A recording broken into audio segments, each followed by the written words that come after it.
ଆଜିର ଆମର ବିଷୟ ହେଉଛି କଲିକତା ଅଭିନନ୍ଦନର ଉତ୍ତର। 26 ଫେବୃଆରୀ 1896 ଖ୍ରୀଷ୍ଟାବ୍ଦରେ କଲିକତା ସଭାବଜାର ରାଜବାଟୀରେ ସ୍ୱାମୀ ବିବେକାନନ୍ଦଙ୍କ ଦ୍ୱାରା ପ୍ରଦତ୍ତ ବକ୍ତୃତା। ମନୁଷ୍ୟ ନିଜ ମୁକ୍ତିର ଚେଷ୍ଟାରେ ଜଗତ ପ୍ରପଞ୍ଚର ସମ୍ବନ୍ଧ ଏକାବେଳକେ ତ୍ୟାଗ କରିବାକୁ ଚାହେଁ। ମନୁଷ୍ୟ ନିଜ ଆତ୍ମୀୟ ସ୍ୱଜନ ସ୍ତ୍ରୀ ପୁତ୍ର ବନ୍ଧୁବାନ୍ଧବଙ୍କ ମାୟା କାଟି ସଂସାରଠାରୁ ଦୂରକୁ ଅତି ଦୂରକୁ ପଳାଇଯାଇ ଚେଷ୍ଟା କରେ ଦେହଗତ ସକଳ ସମ୍ବନ୍ଧ ପୁରାତନ ସକଳ ସଂସ୍କାର ତ୍ୟାଗ କରିବାକୁ। ଏପରିକି ନିଜେ ଯେ ସାର୍ଦ୍ଧ ତ୍ରିହସ୍ତ ପରିମିତ ଦେହଧାରୀ ମାନବ ଏହା ଭୁଲିଯିବା ପାଇଁ ପ୍ରାଣପଣେ ଚେଷ୍ଟା କରେ, କିନ୍ତୁ ତାହାର ଅନ୍ତରେ ଅନ୍ତରେ ସେ ସର୍ବଦା ଗୋଟିଏ ମୃଦୁ ଅସ୍ଫୁଟ ବାଣୀ ଶୁଣିବାକୁ ପାଏ। ତାହାର କର୍ଣ୍ଣରେ ଗୋଟିଏ ସ୍ୱର ସର୍ବଦା ବାଜୁଥାଏ। କିଏ ଯେପରି ଦିବାରାତ୍ର ତାହାର କର୍ଣ୍ଣରେ ମୃଦୁ ସ୍ୱରରେ କହୁଥାଏ, ଜନନୀ ଜନ୍ମଭୂମିଶ୍ଚ ସ୍ୱର୍ଗାଦପି ଗରୀୟସୀ।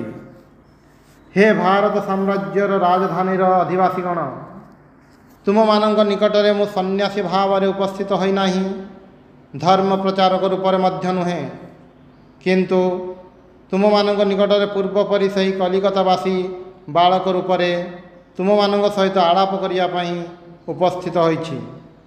ହେ ଭ୍ରାତୃଗଣ, ମୋର ଇଚ୍ଛା ହୁଏ ଏହି ନଗରୀର ରାଜପଥର ଧୂଳି ଉପରେ ବସି ବାଳକ ପରି ସରଳ ପ୍ରାଣରେ ତୁମମାନଙ୍କୁ ମୋର ମନର କଥା ସବୁ ଖୋଲି କହିବି। ଅତଏବ ତୁମେମାନେ ଯେ ମୋତେ ଭାଇ ବୋଲି ସମ୍ବୋଧନ କରିଛ, ସେଥିପାଇଁ ମୁଁ ତୁମମାନଙ୍କୁ ଆନ୍ତରିକ ଧନ୍ୟବାଦ ଦେଉଛି। ହଁ, ମୁଁ ତୁମମାନଙ୍କ ଭାଇ, ତୁମେମାନେ ମଧ୍ୟ ମୋର ଭାଇ। ପାଶ୍ଚାତ୍ୟ ଦେଶରୁ ପ୍ରତ୍ୟାବର୍ତ୍ତନର ଅବ୍ୟବହିତ ପୂର୍ବରୁ ଜଣେ ଇଂରେଜ ବନ୍ଧୁ ମୋତେ ପ୍ରଶ୍ନ କଲେ, ସ୍ୱାମୀଜୀ, 4 ବର୍ଷ କାଳ ବିଳାସର ଲୀଳାଭୂମି ଗୌରବ ମୁକୁଟଧାରୀ ମହାଶକ୍ତିଶାଳୀ ପାଶ୍ଚାତ୍ୟ ଭୂମିରେ ଭ୍ରମଣ ପରେ ଆପଣଙ୍କୁ ମାତୃଭୂମି କିପରି ଲାଗିବ? ମୁଁ କହିଲି, ପାଶ୍ଚାତ୍ୟ ଭୂମିକୁ ଆସିବା ପୂର୍ବରୁ ଭାରତକୁ ମୁଁ ଭଲ ପାଉଥିଲି। ବର୍ତ୍ତମାନ ଭାରତର ଧୂଳିକଣା ପର୍ଯ୍ୟନ୍ତ ମୋ ନିକଟରେ ପବିତ୍ର, ଭାରତର ସମୀର ମୋ ନିକଟରେ ବର୍ତ୍ତମାନ ପବିତ୍ରତା ବଳା, ଭାରତ ବର୍ତ୍ତମାନ ମୋ ନିକଟରେ ତୀର୍ଥ ସ୍ୱରୂପ। ଏହା ବ୍ୟତୀତ ଅନ୍ୟ କୌଣସି ଉତ୍ତର ମୋ ମନକୁ ଆସିଲା ନାହିଁ। ହେ କଲିକତାବାସୀଗଣ, ମୋର ଭ୍ରାତୃବୃନ୍ଦ, ତୁମେମାନେ ମୋ ପ୍ରତି ଯେଉଁ ଅନୁଗ୍ରହ ପ୍ରଦର୍ଶନ କରିଛ, ସେଥିପାଇଁ ମୁଁ ତୁମମାନଙ୍କ ପ୍ରତି କୃତଜ୍ଞତା ପ୍ରକାଶ କରିବାକୁ ଅସମର୍ଥ। ତୁମମାନଙ୍କୁ ଧନ୍ୟବାଦ ଦେବା ମଧ୍ୟ ବାହୁଲ୍ୟ ମାତ୍ର, କାରଣ ତୁମେମାନେ ମୋର ଭାଇ ଯଥାର୍ଥ ଭ୍ରାତାର କାର୍ଯ୍ୟ କରିଛ, ହିନ୍ଦୁ ଭ୍ରାତାର ହିଁ କାର୍ଯ୍ୟ। କାରଣ ଏପରି ପାରିବାରିକ ବନ୍ଧନ, ଏପରି ପ୍ରୀତିଭାବ ଆମ ମାତୃଭୂମିର ଚତୁଃସୀମାର ବାହାରେ ଆଉ କେଉଁଠାରେ ନାହିଁ। ସେହି ଚିକାଗୋ ଧର୍ମସଭା ଏକ ବିରାଟ ବ୍ୟାପାର ହୋଇଥିଲା, ସନ୍ଦେହ ନାହିଁ। ଭାରତବର୍ଷର ବହୁ ନଗରରୁ ଆମେ ସେହି ସଭାର ଉଦ୍ୟୋକ୍ତାମାନଙ୍କୁ ଧନ୍ୟବାଦ ଦେଇଛୁ। ସେମାନେ ଆମମାନଙ୍କ ପ୍ରତି ଦୟା ପ୍ରକାଶ କରିଥିବାରୁ ଅବଶ୍ୟ ଧନ୍ୟବାଦାର୍ହ। କିନ୍ତୁ ସେହି ଧର୍ମ ମହାସଭାର ଯଥାର୍ଥ ଇତିହାସ ଓ ଉଦ୍ଦେଶ୍ୟ ଯଦି ଜାଣିବାକୁ ଚାହଁ, ତେବେ ମୋ ନିକଟରୁ ଶୁଣ। ସେମାନଙ୍କର ଇଚ୍ଛା ଥିଲା ଖ୍ରୀଷ୍ଟ ଧର୍ମର ପ୍ରତିଷ୍ଠା ଏବଂ ଅନ୍ୟ ଧର୍ମ ସମୂହକୁ ହାସ୍ୟାସ୍ପଦ କରିବା, କିନ୍ତୁ ଏହା ସେମାନଙ୍କର ଇଚ୍ଛାନୁରୂପ ନ ହୋଇ ଅନ୍ୟ ପ୍ରକାର ହୋଇଗଲା। ବିଧିର ବିଧାନରେ ତାହା ନ ହେବାର ଉପାୟ ନଥିଲା। ଅନେକେ ଆମମାନଙ୍କ ପ୍ରତି ସଦୟ ବ୍ୟବହାର କରିଥିଲେ, ସେମାନଙ୍କୁ ଯଥେଷ୍ଟ ଧନ୍ୟବାଦ ଦିଆଯାଇଛି। ବାସ୍ତବିକ କଥା ଏହି, ମୋର ଆମେରିକା ଯାତ୍ରା ଧର୍ମ ମହାସଭା ପାଇଁ ନୁହେଁ। ଅବଶ୍ୟ ଏହି ସଭା ଦ୍ୱାରା ଅନେକାଂଶରେ ଆମମାନଙ୍କ ପଥ ପରିଷ୍କାର ହୋଇଯାଇଛି ଏବଂ କାର୍ଯ୍ୟ ପାଇଁ ସୁବିଧା ହୋଇଯାଇଛି। ସେଥିପାଇଁ ମଧ୍ୟ ଆମେ ଉକ୍ତ ମହାସଭାର ସଭ୍ୟଗଣଙ୍କ ନିକଟରେ କୃତଜ୍ଞ। କିନ୍ତୁ ଠିକ୍ କହିବାକୁ ଗଲେ ଆମମାନଙ୍କ ଧନ୍ୟବାଦ ଯୁକ୍ତରାଷ୍ଟ୍ର ନିବାସୀ ସହୃଦୟ ଅତିଥିପରାୟଣ ଉନ୍ନତ ସମଗ୍ର ମାର୍କିନ ଜାତିର ପ୍ରାପ୍ୟ, ଯେଉଁମାନଙ୍କ ମଧ୍ୟରେ ଅନ୍ୟ ଜାତି ଅପେକ୍ଷା ଭ୍ରାତୃଭାବର ବିଶେଷ ବିକାଶ ହୋଇଛି। କୌଣସି ମାର୍କିନ ସହିତ ଟ୍ରେନ୍ରେ 5 ମିନିଟ୍ ପାଇଁ ଆଳାପ ହେଲେ ହିଁ ସେ ତୁମର ବନ୍ଧୁ ହୋଇପଡ଼ିବେ ଏବଂ ଅତିଥି ରୂପେ ଗୃହକୁ ନିମନ୍ତ୍ରଣ କରିନେଇ ପ୍ରାଣର କଥା ଖୋଲି କହିବେ। ଏହା ହିଁ ମାର୍କିନ୍ମାନଙ୍କ ଲକ୍ଷଣ, ଏହା ହିଁ ସେମାନଙ୍କର ପରିଚୟ। ସେମାନଙ୍କୁ ଧନ୍ୟବାଦ ଦେବା ଆମର କର୍ମ ନୁହେଁ। ମୋ ପ୍ରତି ସେମାନଙ୍କର ଦୟା ବର୍ଣ୍ଣନାତୀତ। ମୋ ପ୍ରତି ସେମାନେ ଯେପରି ଅପୂର୍ବ ଦୟା ପ୍ରକାଶ କରିଥିଲେ ତାହା କହିବା ପାଇଁ ମୋତେ ବହୁ ବର୍ଷ ଲାଗିବ। କିନ୍ତୁ କେବଳ ମାର୍କିନ୍ମାନଙ୍କୁ ଧନ୍ୟବାଦ ଦେଲେ ଚଳିବ ନାହିଁ। ସେମାନେ ଯେତେ ଦୂର ଧନ୍ୟବାଦାର୍ହ, ଆଟଲାଣ୍ଟିକ୍ର ଅପର ପାର୍ଶ୍ୱସ୍ଥ ସେହି ଇଂରେଜ ଜାତିକୁ ଆମମାନଙ୍କର ସେହିପରି ବିଶେଷ ଧନ୍ୟବାଦ ଦେବା ଉଚିତ। ଇଂରେଜ ଜାତି ଉପରେ ମୋ ଅପେକ୍ଷା ଅଧିକ ଘୃଣା ରଖି କେହି କେବେ ବ୍ରିଟିଶ ଭୂମିରେ ପଦାର୍ପଣ କରିନାହାନ୍ତି। ଏହି ସଭାରେ ଯେଉଁ ଇଂରେଜ ବନ୍ଧୁମାନେ ରହିଛନ୍ତି ସେମାନେ ହିଁ ଏହାର ସାକ୍ଷ୍ୟ ଦେବେ। କିନ୍ତୁ ମୁଁ ଯେତିକି ସେମାନଙ୍କ ସହ ଏକତ୍ର ବାସ କରିବାକୁ ଲାଗିଲି, ଯେତିକି ସେମାନଙ୍କ ସହ ମିଶିବାକୁ ଲାଗିଲି, ସେତିକି ଦେଖିବାକୁ ପାଇଲି ବ୍ରିଟିଶ ଜାତିର ଜୀବନ ଯନ୍ତ୍ର କିପରି ପରିଚାଳିତ ହେଉଛି। ଯେତିକି ବୁଝିବାକୁ ଲାଗିଲି ଏ ଜାତିର ହୃତ୍ସ୍ପନ୍ଦନ କେଉଁଠାରେ ହେଉଛି, ସେତିକି ସେମାନଙ୍କୁ ଭଲ ପାଇବାକୁ ଲାଗିଲି। ଆଉ ହେ ଭ୍ରାତୃଗଣ, ଏଠାରେ ଏପରି କେହି ଉପସ୍ଥିତ ନାହାନ୍ତି ଯେ ଇଂରେଜ ଜାତିକୁ ମୋ ଅପେକ୍ଷା ଅଧିକ ଭଲ ପାଆନ୍ତି। ସେମାନଙ୍କ ବିଷୟ ଠିକ୍ ଜାଣିବାକୁ ହେଲେ ସେଠାରେ କି ବିଷୟ ଘଟୁଛି ତାହା ଦେଖିବାକୁ ହେବ ଏବଂ ସେମାନଙ୍କ ସହିତ ମିଶିବାକୁ ହେବ। ଆମମାନଙ୍କର ଜାତୀୟ ଦର୍ଶନ ଶାସ୍ତ୍ର ବେଦାନ୍ତ ଯେପରି ସମସ୍ତ ଦୁଃଖ ହିଁ ଅଜ୍ଞାନ ପ୍ରସୂତ ବୋଲି ସିଦ୍ଧାନ୍ତ କରିଛି, ସେହିପରି ଇଂରେଜ ଆମ ମଧ୍ୟରେ ବିରୋଧ ଭାବ ମଧ୍ୟ ପ୍ରାୟ ଅଜ୍ଞତା ଜନିତ ବୋଲି ଜାଣିବାକୁ ହେବ। ଆମେ ସେମାନଙ୍କୁ ଜାଣିନାହୁଁ, ସେମାନେ ମଧ୍ୟ ଆମମାନଙ୍କୁ ଜାଣନ୍ତି ନାହିଁ। ଦୁର୍ଭାଗ୍ୟକ୍ରମେ ପାଶ୍ଚାତ୍ୟ ଦେଶବାସୀଗଣଙ୍କ ଧାରଣା ଏହି ଯେ ଆଧ୍ୟାତ୍ମିକତା ଏପରିକି ନୀତି ମଧ୍ୟ ସାଂସାରିକ ଉନ୍ନତି ସଙ୍ଗେ ଚିର ସଂଶ୍ଳିଷ୍ଟ। ଫଳରେ ଯେତେବେଳେ କୌଣସି ଇଂରେଜ ବା ଅନ୍ୟ କୌଣସି ପାଶ୍ଚାତ୍ୟ ଦେଶବାସୀ ଭାରତରେ ପଦାର୍ପଣ କରନ୍ତି ଏବଂ ଦେଖିବାକୁ ପାଆନ୍ତି ଏଠାରେ ଦୁଃଖ ଦାରିଦ୍ର୍ୟ ଅପ୍ରତିହତ ପ୍ରଭାବରେ ରାଜତ୍ୱ କରୁଛି, ସେ ଶୀଘ୍ର ସିଦ୍ଧାନ୍ତ କରିବସନ୍ତି ଯେ ଏ ଦେଶରେ ଧର୍ମ କ'ଣ, ନୀତି ମଧ୍ୟ ରହିପାରେ ନାହିଁ। ତାଙ୍କର ନିଜ ଅଭିଜ୍ଞତା ଅବଶ୍ୟ ସତ୍ୟ। ୟୁରୋପର ଶୀତ ପ୍ରଧାନ ଜଳବାୟୁ ଏବଂ ଅନ୍ୟାନ୍ୟ ନାନା କାରଣରୁ ସେଠାରେ ଦାରିଦ୍ର୍ୟ ପାପ ଏକତ୍ର ଅବସ୍ଥାନ କରିବାର ଦେଖାଯାଏ। ଭାରତବର୍ଷର କିନ୍ତୁ ତାହା ନୁହେଁ। ମୋର ଅଭିଜ୍ଞତା ଏହି, ଭାରତବର୍ଷରେ ଯିଏ ଯେତେ ଦରିଦ୍ର ସେ ସେତେ ଅଧିକ ସାଧୁ। କିନ୍ତୁ ଏହା ଠିକ୍ ବୁଝିବା ସମୟ ସାପେକ୍ଷ।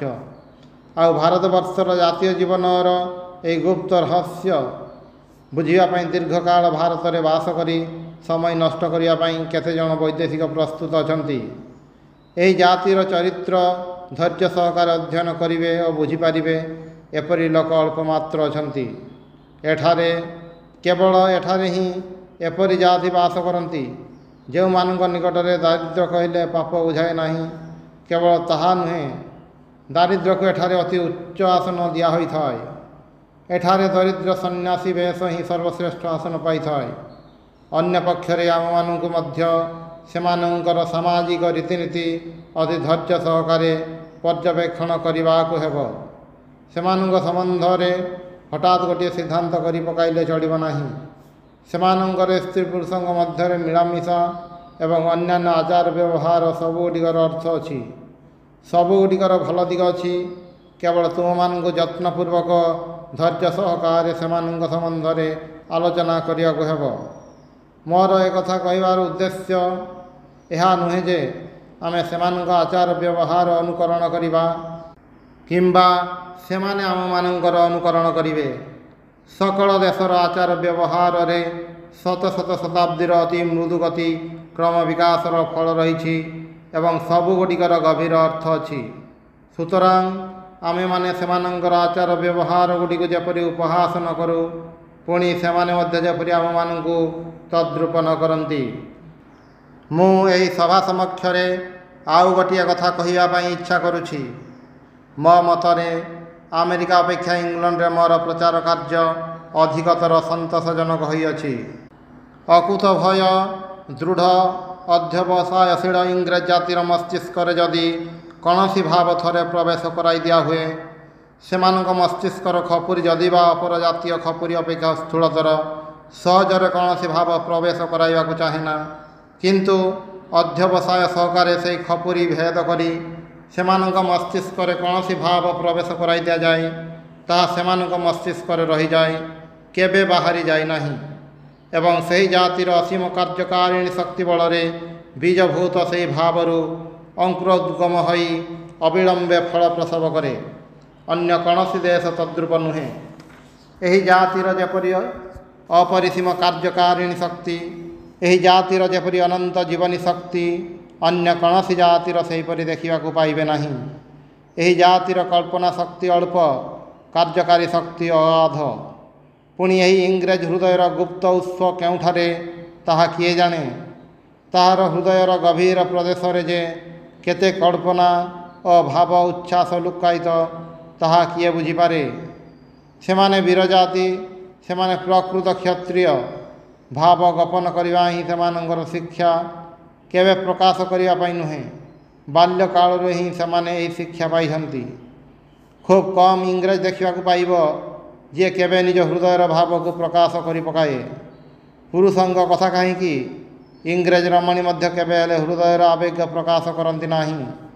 ଇଂରେଜ ରମଣୀ ଏପରି କାର୍ଯ୍ୟ କରିବାର ମୁଁ ଦେଖିଛି, ଯାହା କରିବା ପାଇଁ ଅତି ସାହସୀ ବଙ୍ଗାଳୀ ପୁରୁଷ ମଧ୍ୟ ପଶ୍ଚାତ୍ପଦ ହେବେ। କିନ୍ତୁ ଏହି ବୀରତ୍ୱ ଭିତ୍ତିର ପଶ୍ଚାତରେ, ଏହି କ୍ଷତ୍ରିୟ ସୁଲଭ କଠିନତାର ଅନ୍ତରାଳରେ ଇଂରେଜ ହୃଦୟର ଭାବବାରୀର ଗଭୀର ଉତ୍ସ ଲୁକାୟିତ। ଯଦି ଆପଣ ଥରେ ମାତ୍ର ତାହା ନିକଟରେ ପହଞ୍ଚି ପାରନ୍ତି, ଯଦି ଆପଣଙ୍କର ଥରକ ପାଇଁ ମାତ୍ର ଇଂରେଜଙ୍କ ସହିତ ଘନିଷ୍ଠତା ହୁଏ, ଯଦି ତାହାଙ୍କ ସହିତ ମିଶନ୍ତି, ଯଦି ତାଙ୍କୁ ଥରେ ମାତ୍ର ଆପଣଙ୍କ ନିକଟରେ ତାଙ୍କ ହୃଦୟର କଥା ବ୍ୟକ୍ତ କରିବାର ସୁବିଧା ଦିଅନ୍ତି, ତେବେ ସେ ଆପଣଙ୍କର ଚିରମିତ୍ର, ଚିରଦାସ ହେବେ। ଏଥିପାଇଁ ମୋ ମତରେ ଅନ୍ୟାନ୍ୟ ସ୍ଥାନ ଅପେକ୍ଷା ଇଂଲଣ୍ଡରେ ମୋର ପ୍ରଚାର କାର୍ଯ୍ୟ ଅଧିକତର ସନ୍ତୋଷଜନକ ହୋଇଛି। ମୁଁ ଦୃଢ଼ ବିଶ୍ୱାସ କରୁଛି ଯେ କାଲି ଯଦି ମୁଁ ଦେହତ୍ୟାଗ କରେ, ଇଂଲଣ୍ଡରେ ମୋର ପ୍ରଚାର କାର୍ଯ୍ୟ ଅକ୍ଷୁଣ୍ଣ ରହିବ ଏବଂ କ୍ରମଶଃ ବିସ୍ତୃତ ହେବ। ଭ୍ରାତୃଗଣ, ତୁମେ ମୋ ହୃଦୟର ଆଉ ଏକ ତନ୍ତ୍ରୀ, ସର୍ବାପେକ୍ଷା ଗଭୀରତମ ତନ୍ତ୍ରୀରେ ଆଘାତ କରିଛ। ମୋର ଗୁରୁଦେବ, ମୋର ଆଚାର୍ଯ୍ୟ, ମୋ ଜୀବନର ଆଦର୍ଶ, ମୋର ଇଷ୍ଟ, ମୋର ପ୍ରାଣର ଦେବତା ଶ୍ରୀରାମକୃଷ୍ଣ ପରମହଂସ ଦେବଙ୍କ ନାମ ଗ୍ରହଣ କରିବା ଦ୍ୱାରା ଯଦି କାୟମନ ବାକ୍ୟ ଦ୍ୱାରା ମୁଁ କୌଣସି ସତ୍କାର୍ଯ୍ୟ କରିଥାଏ, ଯଦି ମୋର ମୁଖରୁ ଏପରି କୌଣସି କଥା ବହିର୍ଗତ ହୋଇଥାଏ ଯହିଁରେ ଜଗତରେ କୌଣସି ବ୍ୟକ୍ତି କିଛି ମାତ୍ର ଉପକୃତ ହୋଇଛି, ସେଥିରେ ମୋର କୌଣସି ଗୌରବ ନାହିଁ, ତାହା ତାଙ୍କର। କିନ୍ତୁ ଯଦି ମୋର ଜିହ୍ୱା କେବେ ଅଭିଶାପ ବର୍ଷଣ କରିଥାଏ, ଯଦି ମୋର ମୁଖରୁ କାହା ପ୍ରତି କେବେ ଘୃଣାସୂଚକ ବାକ୍ୟ ବହିର୍ଗତ ହୋଇଥାଏ, ତେବେ ତାହା ମୋର, ତାଙ୍କର ନୁହେଁ। ଯାହା କିଛି ଦୁର୍ବଳ ଦୋଷଯୁକ୍ତ କଥା, ସେସବୁ ମୋର। ଯାହା କିଛି ଜୀବନପ୍ରଦ, ଯାହା କିଛି ବଳପ୍ରଦ, ଯାହା କିଛି ପବିତ୍ର, ସେସବୁ ତାଙ୍କରି ପ୍ରେରଣା, ତାଙ୍କରି ବାଣୀ ଏବଂ ସେ ସ୍ୱୟଂ। ବନ୍ଧୁଗଣ, ପ୍ରକୃତରେ ଏବେ ମଧ୍ୟ ଜଗତ ସେହି ମହାମାନବଙ୍କୁ ଜାଣିପାରି ନାହିଁ। ଆମେ ଜଗତର ଇତିହାସରେ ଶତ ଶତ ମହାପୁରୁଷଙ୍କ ଜୀବନୀ ପାଠ କରିଛୁ। ଏବେ ଆମେ ଯେଉଁ ଆକାରରେ ସେହି ସମସ୍ତ ଜୀବନୀ ପାଉ, ସେଥିରୁ ଶତ ଶତ ଶତାବ୍ଦୀ ଧରି ଶିଷ୍ୟ ପ୍ରଶିଷ୍ୟଗଣଙ୍କ ପରିବର୍ଦ୍ଧନ ରୂପକ କଲମ ଚାଳନାର ପରିଚୟ ମିଳେ। ସହସ୍ର ସହସ୍ର ବର୍ଷ ଧରି ଏହି ସମସ୍ତ ପ୍ରାଚୀନ ମହାପୁରୁଷଗଣଙ୍କ ଜୀବନ ଚରିତ୍ରକୁ ଘଷି ମାଜି କଟାକଟି କରି ମସୃଣ କରାଯାଇଛି। କିନ୍ତୁ ତଥାପି ଯେଉଁ ଜୀବନ ମୁଁ ସ୍ୱଚକ୍ଷୁରେ ଦେଖିଛି, ଯାହାଙ୍କ ଛାୟାରେ ମୁଁ ବାସ କରିଛି, ଯାହାଙ୍କ ପାଦ ତଳେ ବସି ମୁଁ ସବୁ ଶିଖିଛି, ସେହି ରାମକୃଷ୍ଣ ପରମହଂସଙ୍କ ଜୀବନ ଯେପରି ଉଜ୍ଜ୍ୱଳ ଓ ମହିମାନ୍ୱିତ, ମୋ ମତରେ ଅନ୍ୟ କୌଣସି ମହାପୁରୁଷଙ୍କର ଜୀବନ ସେପରି ନୁହେଁ। ବନ୍ଧୁଗଣ, ତୁମେମାନେ ସମସ୍ତେ ଭଗବାନଙ୍କ ମୁଖ ନିଃସୃତ ସେହି ପ୍ରସିଦ୍ଧ ଗୀତାର ବାଣୀ ଜାଣିଥିବ। यदा यदा हि धर्मस्य ग्लानिर्भवति भारत अभ्युत्थानम् अधर्मस्य तदात्मानं सृजाम्यहं परित्राणाय साधूनां विनाशाय च दुष्कृतं धर्म संस्थापनार्थाय संभवामि युगे युगे। ଯେତେବେଳେ ଧର୍ମର ଗ୍ଳାନି ଓ ଅଧର୍ମର ଅଭ୍ୟୁତ୍ଥାନ ହୁଏ, ସେତେବେଳେ ମୁଁ ଶରୀର ଧାରଣ କରେ ସାଧୁଗଣଙ୍କ ପରିତ୍ରାଣ ପାଇଁ, ଅସାଧୁ ଦଳନ ପାଇଁ, ଅଧର୍ମ ସଂସ୍ଥାପନ ପାଇଁ ଯୁଗେ ଯୁଗେ ମୁଁ ଜନ୍ମଗ୍ରହଣ କରେ। ଏହା ସଙ୍ଗେ ଆଉ ଗୋଟିଏ କଥା ତୁମମାନଙ୍କୁ ବୁଝିବାକୁ ହେବ ଏବଂ ବିଷୟଟି ଆମ ସମକ୍ଷରେ ବର୍ତ୍ତମାନ ବିଦ୍ୟମାନ। ଏହିପରି ଗୋଟିଏ ଧର୍ମବନ୍ୟା ପ୍ରବଳ ବେଗରେ ଆସିବା ପୂର୍ବରୁ ସମାଜର ସର୍ବତ୍ର କ୍ଷୁଦ୍ର କ୍ଷୁଦ୍ର ତରଙ୍ଗ ପରମ୍ପରାର ଆବିର୍ଭାବ ଦେଖିବାକୁ ମିଳେ। ଏହା ମଧ୍ୟରେ ଗୋଟିଏ ତରଙ୍ଗ, ପ୍ରଥମେ ଯାହାର ଅସ୍ତିତ୍ୱ ହିଁ ହୁଏତ କାହାରି ଆଖିରେ ପଡ଼ିନାହିଁ, ଯାହାକୁ କେହି ଭଲ କରି ଦେଖିନାହିଁ, ଯାହାର ଗୂଢ଼ ଶକ୍ତି ସମ୍ବନ୍ଧରେ କେହି ସ୍ୱପ୍ନରେ ମଧ୍ୟ ଭାବି ନାହିଁ, କ୍ରମଶଃ ପ୍ରବଳ ହୋଇଥାଏ। ଅନ୍ୟ କ୍ଷୁଦ୍ର କ୍ଷୁଦ୍ର ତରଙ୍ଗ ଗୁଡ଼ିକୁ ଯେପରି ଗ୍ରାସ କରି ନିଜ ଅଙ୍ଗରେ ମିଳାଇ ନିଏ, ଏହିପରି ବିପୁଳକାୟ ଓ ପ୍ରବଳ ହୋଇ ଏହା ବନ୍ୟା ରୂପରେ ପରିଣତ ହୁଏ ଏବଂ ସମାଜ ଉପରେ ଏପରି ବେଗରେ ପତିତ ହୁଏ ଯେ କେହି ଏହାର ଗତିରୋଧ କରିପାରନ୍ତି ନାହିଁ। ଏହିପରି ବିଷୟ ବର୍ତ୍ତମାନ ଘଟୁଅଛି। ଯଦି ତୁମମାନଙ୍କର ଚକ୍ଷୁ ଥାଏ ତେବେ ତୁମେମାନେ ଏହା ଦେଖିବ। ଯଦି ତୁମମାନଙ୍କର ହୃଦୟ ଦ୍ୱାର ଉନ୍ମୁକ୍ତ ଥାଏ ତେବେ ତୁମେମାନେ ଏହା ଗ୍ରହଣ କରିବ। ଯଦି ତୁମେମାନେ ସତ୍ୟ ଅନୁସନ୍ଧିତ୍ସୁ ହୁଅ ତେବେ ତୁମେମାନେ ଏହାର ସନ୍ଧାନ ପାଇବ। ସମୟର ଚିହ୍ନ ଯେ ଦେଖୁନାହିଁ, ବୁଝୁନାହିଁ, ସେ ଅନ୍ଧ, ଅତି ଅନ୍ଧ। ଦେଖିପାରୁନାହଁ ଦରିଦ୍ର ବ୍ରାହ୍ମଣ ପିତାମାତାଙ୍କ ସୁଦୂର ଗ୍ରାମଜାତ ଏହି ସନ୍ତାନ ବର୍ତ୍ତମାନ ସେହି ସମସ୍ତ ଦେଶରେ ପ୍ରକୃତରେ ପୂଜିତ ହେଉଛନ୍ତି ଯେଉଁମାନେ ଶତ ଶତ ଶତାବ୍ଦୀ ଧରି ପୌତ୍ତଳିକତା ଉପାସନାର ବିରୋଧରେ ଚିତ୍କାର କରି ଆସୁଛନ୍ତି। ସେହିମାନଙ୍କ ଦ୍ୱାରା ପୂଜିତ ହେଉଛନ୍ତି। ଏହା କାହାର ଶକ୍ତି?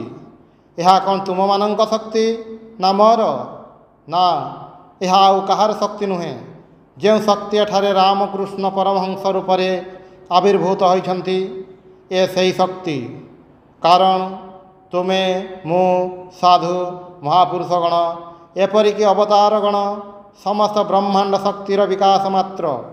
କେଉଁଠାରେ କମ୍, କେଉଁଠାରେ ବା ବେଶୀ ଘନୀଭୂତ, ପୁଞ୍ଜୀଭୂତ। ବର୍ତ୍ତମାନ ସେହି ମହାଶକ୍ତିର ଖେଳର ଆରମ୍ଭ ମାତ୍ର ଆମେମାନେ ଦେଖୁଛୁ।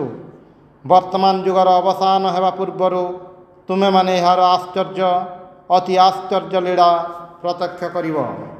ଭାରତବର୍ଷର ପୁନରୁତ୍ଥାନ ପାଇଁ ଏହି ଶକ୍ତିର ବିକାଶ ଠିକ୍ ସମୟରେ ହିଁ ହୋଇଛି। ଯେଉଁ ପ୍ରାଣଶକ୍ତି ଭାରତକୁ ସଦା ପଲ୍ଲବିତ ରଖିବ ତାହା ଆମେ ସମୟ ସମୟରେ ଭୁଲିଯାଉ। ପ୍ରତ୍ୟେକ ଜାତିର ଉଦ୍ଦେଶ୍ୟ ସାଧନର ଭିନ୍ନ ଭିନ୍ନ କାର୍ଯ୍ୟପ୍ରଣାଳୀ ଅଛି। କେହି ରାଜନୀତି, କେହି ସମାଜ ସଂସ୍କାର, କେହି ବା ଅନ୍ୟ କୌଣସି ପନ୍ଥାକୁ ପ୍ରଧାନ ଅବଲମ୍ବନ ରୂପେ ଧରି କାର୍ଯ୍ୟ କରୁଛନ୍ତି। ଆମମାନଙ୍କ ପକ୍ଷରେ ଧର୍ମ ମାଧ୍ୟମ ନ ହେଲେ କାର୍ଯ୍ୟ କରିବାର ଅନ୍ୟ ଉପାୟ ନାହିଁ। ଇଂରେଜ ଜାତି ରାଜନୀତିର ସହାୟତାରେ ଧର୍ମ ବୁଝେ। ବୋଧହୁଏ ମାର୍କିନ ସମାଜ ସଂସ୍କାର ସାହାଯ୍ୟରେ ସହଜରେ ଧର୍ମ ବୁଝିପାରେ, କିନ୍ତୁ ହିନ୍ଦୁ ରାଜନୀତି, ସମାଜ ସଂସ୍କାର ଓ ଅନ୍ୟାନ୍ୟ ସବୁକିଛି ଧର୍ମର ସାହାଯ୍ୟ ବ୍ୟତିରେକେ ବୁଝିପାରିବ ନାହିଁ। ଜାତୀୟ ଜୀବନ ସଙ୍ଗୀତର ଏହା ହିଁ ଯେପରି ପ୍ରଧାନ ସ୍ୱର, ଅନ୍ୟଗୁଡ଼ିକ ଯେପରି ଏହାକୁ ହିଁ ସାମାନ୍ୟ ଅଦଳ ବଦଳ କଲେ ହୋଇଯାଏ। ଏହି ଗୋଟିକ ନଷ୍ଟ ହୋଇଯିବାର ଆଶଙ୍କା ଥିଲା। ଆମେମାନେ ଯେପରି ଆମ ଜାତୀୟ ଜୀବନର ଏହି ମୂଳ ଭାବଟିକୁ ଘୁଞ୍ଚାଇ ଦେଇ ତାହା ସ୍ଥାନରେ ଅନ୍ୟ ଗୋଟିଏ ଭାବ ସ୍ଥାପନ କରିବାକୁ ଯାଉଥିଲୁ। ଯେଉଁ ମେରୁଦଣ୍ଡ ବଳରେ ଆମେ ଦଣ୍ଡାୟମାନ, ଆମେ ଯେପରି ତାହାର ପରିବର୍ତ୍ତେ ଅନ୍ୟ ଗୋଟିଏ ସ୍ଥାପନ କରିବାକୁ ଯାଉଥିଲୁ। ଆମ ଜାତୀୟ ଜୀବନର ଧର୍ମ ରୂପକ ମେରୁଦଣ୍ଡ ସ୍ଥାନରେ ଆମେ ରାଜନୀତି ରୂପକ ମେରୁଦଣ୍ଡ ସ୍ଥାପନ କରିବା ପାଇଁ ଯାଉଥିଲୁ। ଯଦି ଆମେ ଏଥିରେ କୃତକାର୍ଯ୍ୟ ହୋଇଥାନ୍ତୁ ତେବେ ତାହା ଫଳରେ ଆମେ ସମୂଳେ ବିନାଶ ପ୍ରାପ୍ତ ହୋଇଥାନ୍ତୁ, କିନ୍ତୁ ତାହା ତ ହେବାର ନୁହେଁ।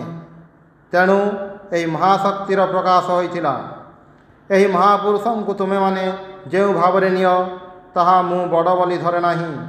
ଏହାଙ୍କୁ ତୁମେ କେତେ ଭକ୍ତି ଶ୍ରଦ୍ଧା କର ସେଥିରେ କିଛି ଯାଇ ଆସେ ନାହିଁ, କିନ୍ତୁ ମୁଁ ତୁମକୁ ଦମ୍ଭର ସହିତ କହୁଛି, ଅନେକ ଶତାବ୍ଦୀ ଧରି ଭାରତରେ ଯେତେ ମହାଶକ୍ତିର ବିକାଶ ହୋଇଛି ତାହା ମଧ୍ୟରେ ଏହା ହିଁ ସର୍ବାପେକ୍ଷା ବିସ୍ମୟକର।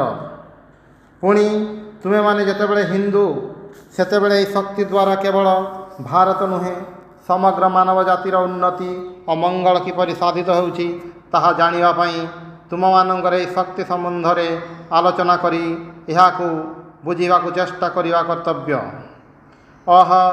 ଜଗତର କୌଣସି ଦେଶରେ ସାର୍ବଭୌମ ଧର୍ମ ଏବଂ ବିଭିନ୍ନ ସମ୍ପ୍ରଦାୟ ମଧ୍ୟରେ ଭ୍ରାତୃଭାବର କଥା ଉତ୍ଥାପିତ ଓ ଆଲୋଚିତ ହେବାର ବହୁ ପୂର୍ବରୁ ଏହି ନଗରୀର ସନ୍ନିକଟରେ ଏପରି ଜଣେ ଥିଲେ ଯାହାଙ୍କର ସମସ୍ତ ଜୀବନ ଗୋଟିଏ ଧର୍ମ ମହାସଭା ସ୍ୱରୂପ ଥିଲା। ଭଦ୍ର ମହୋଦୟଗଣ, ଆମମାନଙ୍କ ଶାସ୍ତ୍ର ନିର୍ଗୁଣ ବ୍ରହ୍ମଙ୍କୁ ଆମମାନଙ୍କର ଚରମ ଲକ୍ଷ୍ୟ ବୋଲି ନିର୍ଦ୍ଦେଶ କରିଛନ୍ତି। ଈଶ୍ୱର ଇଚ୍ଛାରେ ସମସ୍ତେ ଯଦି ସେହି ନିର୍ଗୁଣ ବ୍ରହ୍ମ ଉପଲବ୍ଧି କରିବା ପାଇଁ ସମର୍ଥ ହୁଅନ୍ତେ ତେବେ ଅତି ଭଲ ହୁଅନ୍ତା। କିନ୍ତୁ ତାହା ଯେତେବେଳେ ହେବାର ନୁହେଁ, ସେତେବେଳେ ଆମମାନଙ୍କ ମନୁଷ୍ୟ ଜାତିର ଅନେକଙ୍କ ପକ୍ଷରେ ଗୋଟିଏ ସଗୁଣ ଆଦର୍ଶ ନ ରହିଲେ କାର୍ଯ୍ୟ ଅଚଳ ହେବ। ଏହିପରି କୌଣସି ମହାନ ପୁରୁଷ ବିଶେଷଙ୍କ ପ୍ରତି ଅନୁରାଗୀ ହୋଇ ତାଙ୍କ ପତାକା ତଳେ ଠିଆ ନ ହେଲେ କୌଣସି ଜାତି ଉନ୍ନତି କରିପାରିବେ ନାହିଁ, କୌଣସି ଜାତି ବଡ଼ ହୋଇପାରିବେ ନାହିଁ, ଏପରିକି କାର୍ଯ୍ୟ ସୁଦ୍ଧା କରିପାରିବେ ନାହିଁ। ରାଜନୈତିକ ଏପରିକି ସାମାଜିକ ବା ବାଣିଜ୍ୟ ଜଗତର କୌଣସି ଆଦର୍ଶ ପୁରୁଷ କେବେ ହେଲେ ଭାରତର ସର୍ବସାଧାରଣଙ୍କ ଉପରେ ପ୍ରଭାବ ବିସ୍ତାର କରିପାରିବେ ନାହିଁ। ଆମେ ଚାହୁଁ ଆଧ୍ୟାତ୍ମିକ ଆଦର୍ଶ ଉନ୍ନତ ଅଧ୍ୟାତ୍ମ ରାଜ୍ୟର ପାରଦର୍ଶୀ ମହାପୁରୁଷଗଣଙ୍କ ନାମରେ ଆମେ ସମ୍ମିଳିତ ହେବାକୁ ଚାହୁଁ, ସମସ୍ତେ ମାତିବାକୁ ଚାହୁଁ। ଧର୍ମବୀର ନ ହେଲେ ଆମେ ତାଙ୍କୁ ଆଦର୍ଶ କରିପାରିବୁ ନାହିଁ। ଆମେ ରାମକୃଷ୍ଣ ପରମହଂସଙ୍କୁ ଏହିପରି ଏକ ଧର୍ମବୀର, ଏହିପରି ଏକ ଆଦର୍ଶ ରୂପେ ପାଇଛୁ।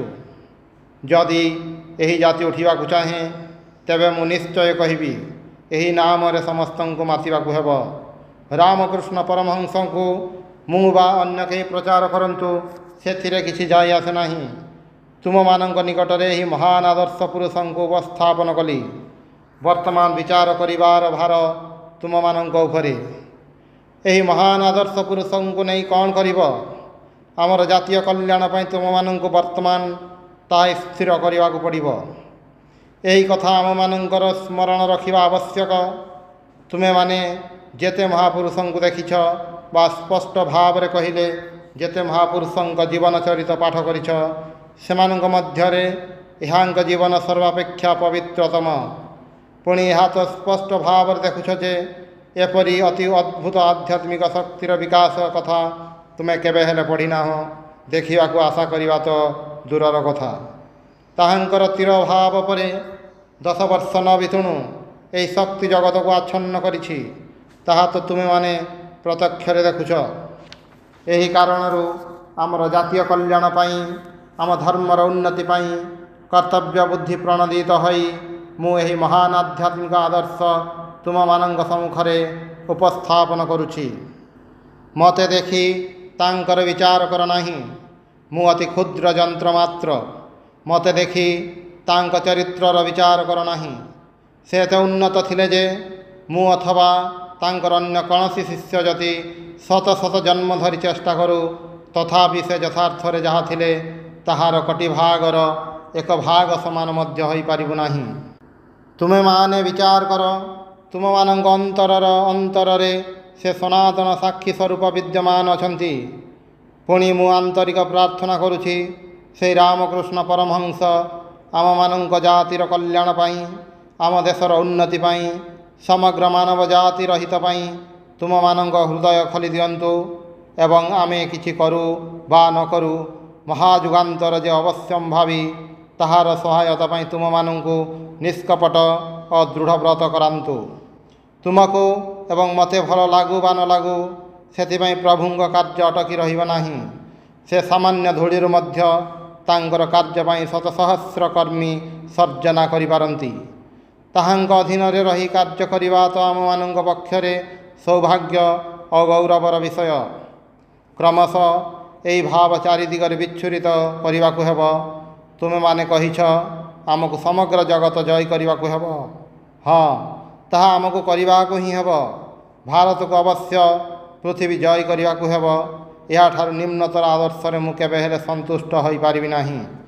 ଆଦର୍ଶଟି ହୁଏତ ଖୁବ୍ ବଡ଼ ହୋଇପାରେ। ତୁମମାନଙ୍କ ମଧ୍ୟରୁ ଅନେକ କଥା ଶୁଣି ଆଶ୍ଚର୍ଯ୍ୟ ହେଉଥିବ, କିନ୍ତୁ ଏହାକୁ ହିଁ ଆମମାନଙ୍କର ଆଦର୍ଶ କରିବାକୁ ହେବ। ଆମମାନଙ୍କୁ ହୁଏତ ସମଗ୍ର ଜଗତ ଜୟ କରିବାକୁ ହେବ, ନତୁବା ମରିବାକୁ ହେବ। ଏହା ବ୍ୟତୀତ ଅନ୍ୟ କୌଣସି ପଥ ନାହିଁ। ବିସ୍ତୃତି ହିଁ ଜୀବନର ଚିହ୍ନ। ଆମମାନଙ୍କୁ କ୍ଷୁଦ୍ର ଗଣ୍ଡିର ବାହାରକୁ ଯିବାକୁ ହେବ, ହୃଦୟକୁ ପ୍ରସାରିତ କରିବାକୁ ହେବ। ଆମମାନଙ୍କର ଯେ ଜୀବନ ଅଛି ତାହା ଦେଖାଇବାକୁ ହେବ, ନହେଲେ ଆମେ ହୀନ ଅବସ୍ଥାରେ ପଡ଼ି ସଢ଼ି ମରିବୁ। ଅନ୍ୟ କିଛି ଉପାୟ ନାହିଁ। ଏହି ଦୁଇଟି ମଧ୍ୟରୁ ଗୋଟିଏ କର, ହୁଏତ ବଞ୍ଚ, ନହେଲେ ମର। ସାମାନ୍ୟ ବିଷୟ ଘେନି ଆମ ଦେଶରେ ଯେ ଦ୍ୱେଷ କଳହ ଦେଖାଦିଏ ତାହା କାହାକୁ ଅବିଦିତ ନାହିଁ। କିନ୍ତୁ ମୋ କଥା ଶୁଣ, ଏହା ସବୁ ଦେଶରେ ଅଛି। ରାଜନୀତି ଯେଉଁ ଜାତି ସମୂହର ଜାତୀୟ ଜୀବନର ମେରୁଦଣ୍ଡ, ସେମାନେ ଆତ୍ମରକ୍ଷା ପାଇଁ ବୈଦେଶିକ ନୀତି ଅବଲମ୍ବନ କରିଥାନ୍ତି। ଯେତେବେଳେ ସେମାନଙ୍କ ନିଜ ଦେଶରେ ପରସ୍ପର ମଧ୍ୟରେ ଗୃହ ବିବାଦ ଆରମ୍ଭ ହୁଏ, ସେତେବେଳେ ସେମାନେ କୌଣସି ଏକ ବୈଦେଶିକ ଜାତି ସହ ବିବାଦର ସୂତ୍ରପାତ କରନ୍ତି। ଶୀଘ୍ର ଗୃହ ବିବାଦ ବନ୍ଦ ହୋଇଯାଏ। ଆମମାନଙ୍କର ଗୃହ ବିବାଦ ଅଛି, କିନ୍ତୁ ଏହାକୁ ବନ୍ଦ କରିବା ପାଇଁ କୌଣସି ବୈଦେଶିକ ନୀତି ନାହିଁ। ଜଗତର ସମସ୍ତ ଜାତି ମଧ୍ୟରେ ଆମ ଶାସ୍ତ୍ରର ସତ୍ୟ ପ୍ରଚାର ହିଁ ଆମମାନଙ୍କର ସନାତନ ବୈଦେଶିକ ନୀତି ହେଉ। ଏହା ଯେ ଆମମାନଙ୍କୁ ଏକ ଅଖଣ୍ଡ ଜାତି ରୂପରେ ପରିଣତ କରିବ, ଏହାର ଆଉ କି ପ୍ରମାଣ ଚାହଁ? ତୁମମାନଙ୍କ ମଧ୍ୟରୁ ଯେଉଁମାନେ ରାଜନୀତି ସହ ଜଡ଼ିତ, ସେମାନଙ୍କୁ ମୁଁ ଏହି ପ୍ରଶ୍ନ କରୁଛି। ଆଜିର ସଭା ହିଁ ଏ ବିଷୟର ଚୂଡ଼ାନ୍ତ ପ୍ରମାଣ। ଦ୍ୱିତୀୟତଃ, ଏହି ସମସ୍ତ ସ୍ୱାର୍ଥର ବିଚାର ଛାଡ଼ିଦେଲେ ମଧ୍ୟ ଆମ ପଶ୍ଚାତରେ ସ୍ୱାର୍ଥଶୂନ୍ୟ ମହାନ ଜୀବନ୍ତ ଦୃଷ୍ଟାନ୍ତ ସମୂହ ରହିଛି।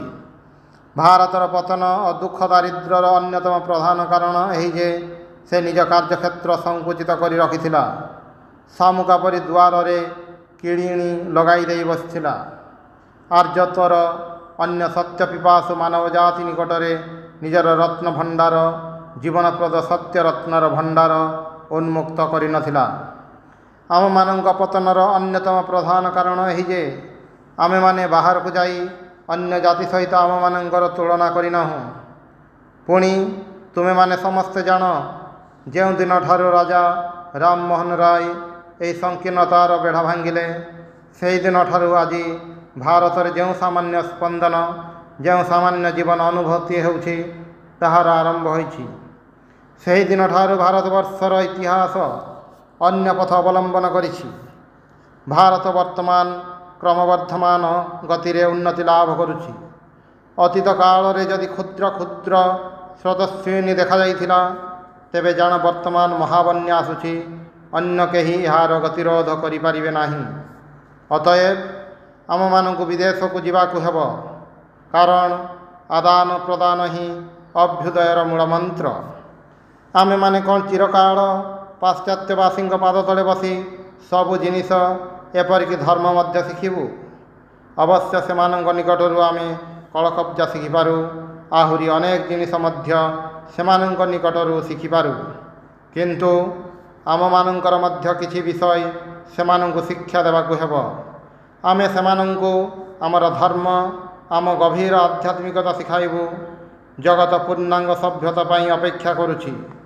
ପୂର୍ବପୁରୁଷଗଣଙ୍କ ନିକଟରୁ ଉତ୍ତରାଧିକାର ସୂତ୍ରରେ ଭାରତ ଯେଉଁ ଧର୍ମ ରୂପକ ଅମୂଲ୍ୟ ରତ୍ନ ପାଇଛି, ତାହା ପାଇଁ ଜଗତ ସତୃଷ୍ଣ ନୟନରେ ଚାହିଁ ରହିଛି।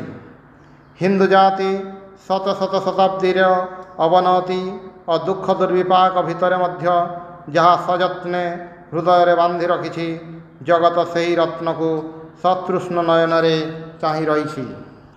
ତୁମମାନଙ୍କ ପୂର୍ବପୁରୁଷଗଣଙ୍କର ସେହି ଅପୂର୍ବ ରତ୍ନରାଜି ପାଇଁ ଭାରତ ବାହାରେ କେତେ ଯେ ଆଗ୍ରହ, ତାହା ତୁମେମାନେ ଜାଣିନାହଁ। ଆମେ ଏଠାରେ ଅନର୍ଗଳ ବାକ୍ୟ ବ୍ୟୟ କରୁଛୁ, ପରସ୍ପର ବିବାଦ କରୁଛୁ। ଯାହା କିଛି ଗଭୀର ଶ୍ରଦ୍ଧାର ବସ୍ତୁ ସବୁ ରହିଛି, ସେସବୁକୁ ହସି ଉଡ଼ାଇ ଦେଉଛୁ।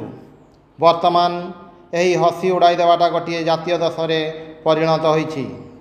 କିନ୍ତୁ ଆମମାନଙ୍କ ପୂର୍ବପୁରୁଷଗଣ ଏହି ଭାରତରେ ଯେଉଁ ସଞ୍ଜୀବନ ଅମୃତ ରଖିଯାଇଛନ୍ତି, ତାହାର ଏକ କଣିକା ଲାଭ ପାଇଁ ଭାରତ ବାହାରେ ଲକ୍ଷ ଲକ୍ଷ ନରନାରୀ କିପରି ଆଗ୍ରହର ସହିତ ହାତ ବଢ଼ାଇ ରହିଛନ୍ତି, ତାହା ଆମେ କିଛି ବୁଝିନାହୁଁ।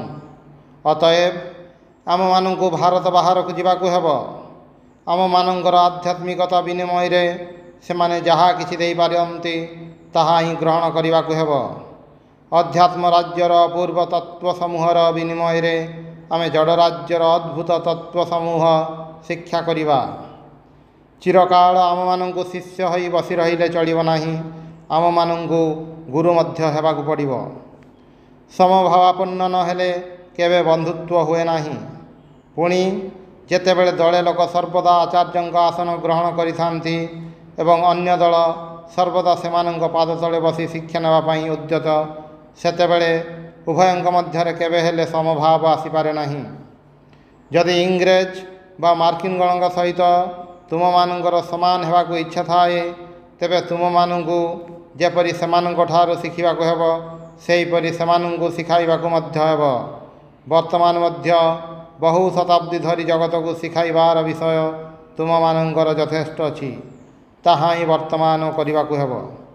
हृदय रे उत्साह अग्नि जालिबाकु हेबो। लोके कहिथांती बंगाली जातिर कल्पना शक्ति अति प्रखर। मु यह विश्वास करे। आम मानंकु लोके कल्पना प्रिय भावुक जाति बोली उपहास करिथांती, किंतु बंधुगण मु तुम मानंकु कहूछि यह उपहासर विषय नुहे, कारण प्रबल उच्छ्वास ही हृदय रे तत्वालोकर स्फुरण होता है। बुद्धिवृत्ति विचार शक्ति खूब भल जिनिस हो पारे, किंतु यह बेसी दूर जाइपारे नहीं। भावर माध्यम ही गभीरतम रहस्य समूह उद्घाटित हुए। अतएव बंगाली द्वारा ही भावुक बंगाली द्वारा ही यही कार्य साधित हेब। उत्तिष्ठत जाग्रत प्राप्य वरान्निबोधत। उठ जाग, जेते दिन पर्यंत अभीप्सित वस्तु लाभ करिना हो सेते दिन पर्यंत तदुद्देश्य चलिबार क्षांत हुआ नाही। कलिकतावासी युवकगण उठ जाग्रत हुआ, कारण शुभ मुहूर्त आसी। वर्तमान आम मानंकर सकल विषय सुविधा हो आसुछि। साहस अवलंबन कर, भय कर नाही। केवल आम मानक शास्त्र रे ही भगवान को अभि यही विशेषण प्रदत्त होइछि। आम मानंकु अभि निर्भीक हेबाकु हेब, तेबे जाई आमे कार्य सिद्धि लाभ करिबु। उठ जाग्रत हुआ, कारण तुम मानंकर मातृभूमि यही महाबली प्रार्थना करुछंती। युवक मानंक द्वारा यही कार्य साधित हेब। आशिष्ठ दृढ़िष्ठ बलिष्ठ मेधावी केवल एपरि युवक मानंक द्वारा ही यही कार्य साधित हेब। पुणी कलिकता रे एहीपरि शत सहस्र युवक रहिछंती। तुमे माने कहूछ मु किछि कार्य करिछि। जदि ताहा ही हुए, तेबे एहा मध्य स्मरण रख जे एक समय मु मध्य अति नगण्य बालक मात्र थिली। मु मध्य एक समय ही कलिकतार रास्तार तुम मानंक परि खेली बुलुथिली। जदि मु एते दूर करिथाए, तेबे तुमे माने मो अपेक्षा केते अधिक कार्य करिपार। उठ जाग्रत हुआ, जगत तुम मानंक आह्वान करुछि। भारतर अन्यान्य स्थान रे बुद्धिबल अछि, धनबल अछि, किंतु केवल मोर मातृभूमि रे उत्साह अग्नि विद्यमान। यही उत्साह अग्नि प्रज्वलित करने हेब। अतएव हे कलिकतावासी युवक वृंद, हृदय रे उत्साह अग्नि जाली जाग्रत हुआ। भाव नाही तुमे माने दरिद्र, भाव नाही तुमे माने बंधुहीन। किए केउठारे देखिछि टंकार मनुष्य गढ़ाई। मनुष्य ही चिरकाल टंका करिथाए। जगतर जहाँ किछि उन्नति सब मनुष्यर शक्ति रही, उत्साहर शक्ति रही, विश्वासर शक्ति रही। तुम मानक मध्यरु जो माने समस्त उपनिषद मध्यरे मनोरम कठ उपनिषद पाठ करिछ, सेमानंकर अवश्य स्मरण थिब। जड़े राजर्षि एक महायज्ञ अनुष्ठित करी भल भल जिनिस दक्षिणा न देई अति वृद्ध और कार्यपाई अनुपयुक्त गाई दक्षिणा दौथिले। सही समय तांकर पुत्र नचिकेतार हृदय रे श्रद्धा प्रवेश कला। यही श्रद्धा शब्दटी मु तुम मानक निकटरे इंग्राजी अनुवाद करी कहिबि नाही। अनुवाद कले भूल हेब। यही अपूर्व शब्दर प्रकृत तात्पर्य बुझिबा कठिन। यही शब्दर प्रभाव और कार्यकारिता अति विस्मयकर। नचिकेतार हृदय रे श्रद्धार उदय हेबा मात्रे की फल हेला देख। श्रद्धा उदित हेबा मात्रे नचिकेतार मनरे उदित हेला, मु अनेकंक मध्यर प्रथम, अनेकंक मध्यर मध्यम, किंतु मु केबे हेले अधम नुहे। मु मध्य किछि कार्य करिपारे। ତାଙ୍କର ଏହିପରି ଆତ୍ମବିଶ୍ୱାସ ଓ ସାହସ ବଢ଼ିବାକୁ ଲାଗିଲା। ସେତେବେଳେ ଯେଉଁ ସମସ୍ୟାର ଚିନ୍ତାରେ ତାଙ୍କର ମନ ଆଲୋଡ଼ିତ ହେଉଥିଲା, ସେ ସେହି ମୃତ୍ୟୁ ତତ୍ତ୍ୱର ମୀମାଂସା କରିବାକୁ ଉଦ୍ୟତ ହୋଇଥିଲେ। ଯମଗୃହକୁ ଗମନ ବ୍ୟତୀତ ଏହି ସମସ୍ୟା ମୀମାଂସାର ଆଉ ଉପାୟ ନଥିଲା। ସୁତରାଂ ସେ ଯମସଦନକୁ ଗମନ କଲେ। ସେହି ନିର୍ଭୀକ ବାଳକ ନଚିକେତା ଯମଗୃହରେ 3 ଦିନ ଧରି ଅପେକ୍ଷା କରିଥିଲେ। ତୁମେମାନେ ସମସ୍ତେ ଜାଣ କିପରି ସେ ଯମଙ୍କ ନିକଟରୁ ସମସ୍ତ ତତ୍ତ୍ୱ ଅବଗତ ହୋଇଥିଲେ। ଆମେ ଚାହୁଁ ଏହିପରି ଶ୍ରଦ୍ଧା। ଦୁର୍ଭାଗ୍ୟବଶରୁ ଭାରତରେ ଏହି ଶ୍ରଦ୍ଧା ପ୍ରାୟ ଅନ୍ତର୍ନିହିତ ହୋଇଛି। ସେଥିପାଇଁ ଆମମାନଙ୍କର ଏହି ଦୁର୍ଦ୍ଦଶା ଉପସ୍ଥିତ। ମନୁଷ୍ୟ ଭିତରେ ପ୍ରଭେଦ ଏହି ଶ୍ରଦ୍ଧାର ତାରତମ୍ୟରେ, ଅନ୍ୟ କୌଣସି ବିଷୟରେ ନୁହେଁ। ଏହି ଶ୍ରଦ୍ଧାର ତାରତମ୍ୟରେ କେହି ବଡ଼ ହୁଏ ତ କେହି ବା ଛୋଟ ହୁଏ। ମୋର ଆଚାର୍ଯ୍ୟ ଦେବ କହୁଥିଲେ, ଯିଏ ନିଜକୁ ଦୁର୍ବଳ ବୋଲି ଭାବେ ସେ ନିଶ୍ଚୟ ଦୁର୍ବଳ ହେବ, ଏବଂ ଏହା ଅତି ସତ୍ୟ କଥା। ଏହି ଶ୍ରଦ୍ଧା ତୁମମାନଙ୍କଠାରେ ପ୍ରବେଶ କରୁ। ପାଶ୍ଚାତ୍ୟ ଜାତି ଜଡ଼ ଜଗତରେ ଯେଉଁ ଆଧିପତ୍ୟ ଲାଭ କରିଛି, ତାହା ଏହି ଶ୍ରଦ୍ଧା ଫଳରେ। ସେମାନେ ଶାରୀରିକ ବଳରେ ବିଶ୍ୱାସୀ। ତୁମେ ଯଦି ଆତ୍ମାରେ ବିଶ୍ୱାସ ରଖ, ତେବେ ତାହାର ଫଳ ଆହୁରି ଅଦ୍ଭୁତ ହେବ। ତୁମମାନଙ୍କ ଶାସ୍ତ୍ର, ତୁମମାନଙ୍କ ଋଷିଗଣ ଯାହା ଏକ ବାକ୍ୟରେ ପ୍ରଚାର କରୁଛନ୍ତି, ସେହି ଅନନ୍ତ ଶକ୍ତିର ଆଧାର ସ୍ୱରୂପ ଅନନ୍ତ ଆତ୍ମାରେ ବିଶ୍ୱାସ ରଖ। ସେହି ଆତ୍ମାରେ ଯାହାକୁ କେହି ନାଶ କରିପାରେ ନାହିଁ, ଯେଉଁଥିରେ ଅନନ୍ତ ଶକ୍ତି ରହିଛି। କେବଳ ଏହାକୁ ଉଦ୍ବୁଦ୍ଧ କରିବାକୁ ହେବ। ଏଠାରେ ହିଁ ଅନ୍ୟାନ୍ୟ ଦର୍ଶନ ଓ ଭାରତୀୟ ଦର୍ଶନ ମଧ୍ୟରେ ବିଶେଷ ପ୍ରଭେଦ। ଦ୍ୱୈତବାଦୀ ହୁଅନ୍ତୁ, ବିଶିଷ୍ଟାଦ୍ୱୈତବାଦୀ ହୁଅନ୍ତୁ ବା ଅଦ୍ୱୈତବାଦୀ ହୁଅନ୍ତୁ, ସମସ୍ତେ ଦୃଢ଼ ଭାବରେ ବିଶ୍ୱାସ କରନ୍ତି ଯେ ଆତ୍ମା ମଧ୍ୟରେ ହିଁ ସମସ୍ତ ଶକ୍ତି ଅବସ୍ଥିତ। କେବଳ ଏହାକୁ ବ୍ୟକ୍ତ କରିବାକୁ ହେବ। ଅତଏବ ମୁଁ ଚାହେଁ ଏହି ଶ୍ରଦ୍ଧା।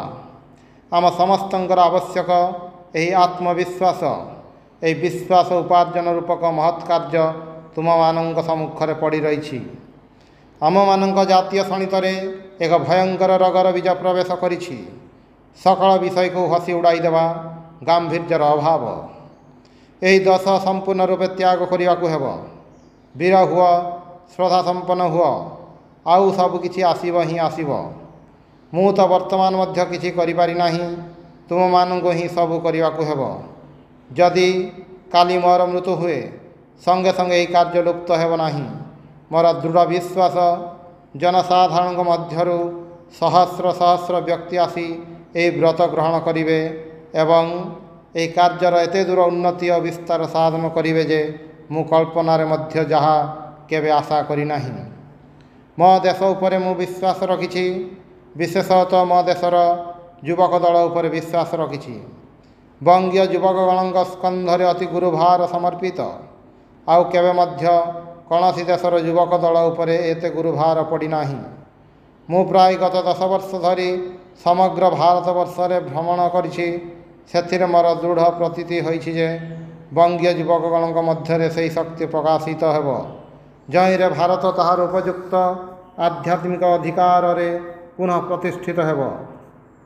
ମୁଁ ନିଶ୍ଚୟ କହିବି, ଏହି ହୃଦୟବାନ ଉତ୍ସାହୀ ବଙ୍ଗୀୟ ଯୁବକଗଣଙ୍କ ମଧ୍ୟରୁ ଶତ ଶତ ବୀର ବାହାରିବେ, ଯେଉଁମାନେ ଆମମାନଙ୍କ ପୂର୍ବପୁରୁଷଗଣଙ୍କ ପ୍ରଚାରିତ ସନାତନ ଆଧ୍ୟାତ୍ମିକ ସତ୍ୟ ସମୂହ ପ୍ରଚାର କରି ଓ ଶିକ୍ଷା ଦେଇ ଜଗତରେ ଏକ ପ୍ରାନ୍ତରୁ ଅପର ପ୍ରାନ୍ତ, ଏକ ମେରୁରୁ ଅପର ମେରୁ ପର୍ଯ୍ୟନ୍ତ ଭ୍ରମଣ କରିବେ।